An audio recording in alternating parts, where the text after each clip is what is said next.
Welcome to QTV media. నేను మీ సౌమ్య.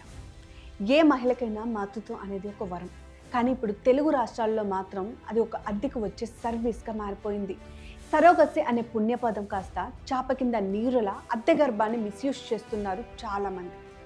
గర్భవతి కావాలని తప్పించే భార్యాభర్తల ఆశలు, ఆర్థికంగా కుంగిపోయిన యువతల అవసరాలు, ఈ రెండు అద్దె గర్భాల దందాకు దారితీశాయి.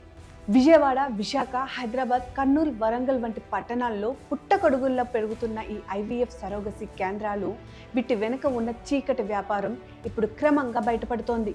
కాస్త డబ్బు చేతికొస్తే సరిపోతుందన్న ఆశతో పేద మహిళలు, అనాథలు, సంగీత కళాకారులు, ప్రైవేట్ ఆసుపత్రుల్లో పనిచేసే నర్సులు కూడా ఈ లావాదేవీల్లో భాగమైపోతున్నారు. సృష్టి ఐవీఎఫ్ వ్యవహారం తెలుగు రాష్ట్రాల్లో ఈ వ్యవస్థలో దాగి ఉన్న అనైతిక కోణాన్ని వెలికితీసింది. డాక్టర్ నమ్రత అనే పేరు ఇప్పుడు మారుమోగిపోతోంది. ఆమెపై విజయవాడ, విశాఖపట్నంలో కేసులు నమోదు కాగా పోలీసులు ఆమెను 5 రోజుల పాటు కస్టడీలోకి తీసుకున్నారు. నియమాలేవీ లేవు, పర్యవేక్షణ అంతగా లేదు. గర్భవతిగా చేసిన మహిళల వయస్సు, ఆరోగ్య స్థితి వంటి వివరాలు ఎక్కడా సరిగ్గా రికార్డుల్లో లేవు.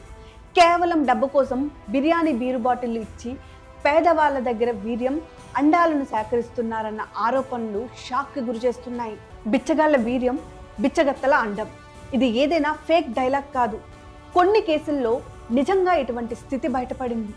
ఈ కేంద్రాల్లో వృద్ధుల వీర్యంను కూడా వాడుతున్నట్టు పోలీసులు గుర్తించారు. అంతేకాదు, అశ్లీల చిత్రాలను చూపిస్తూ గర్భధారణకు ఒప్పిస్తున్న సంఘటనలు, వివాహితులను మానసిక ఒత్తిళ్లు కలిగించే మాదిరి ఒత్తిళ్లు, ఇవన్నీ మానవతా విపత్తు దిశగా తీసుకెళ్తున్నాయి.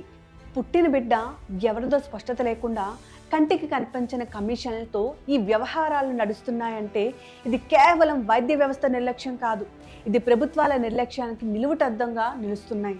అసలు ప్రభుత్వాలు ఎక్కడ, పర్యవేక్షణ ఏంటి? ప్రతి జిల్లాలో కనీసం 10 నుంచి 15 ఐవీఎఫ్ క్లినిక్లు ఉన్నప్పటికీ మానవ హక్కుల కమిషన్ నుంచి, ఆరోగ్య శాఖ నుంచి సరైన విచారణ జరగకపోవడం శోచనీయమైన అంశం.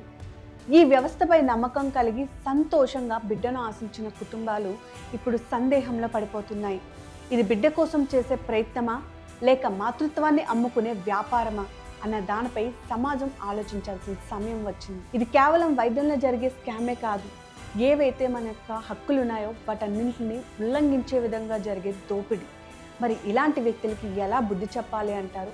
మీ అభిప్రాయాన్ని కూడా ఖచ్చితంగా కామెంట్ రూపంలో పోస్ట్ చేయండి. Keep watching our channel.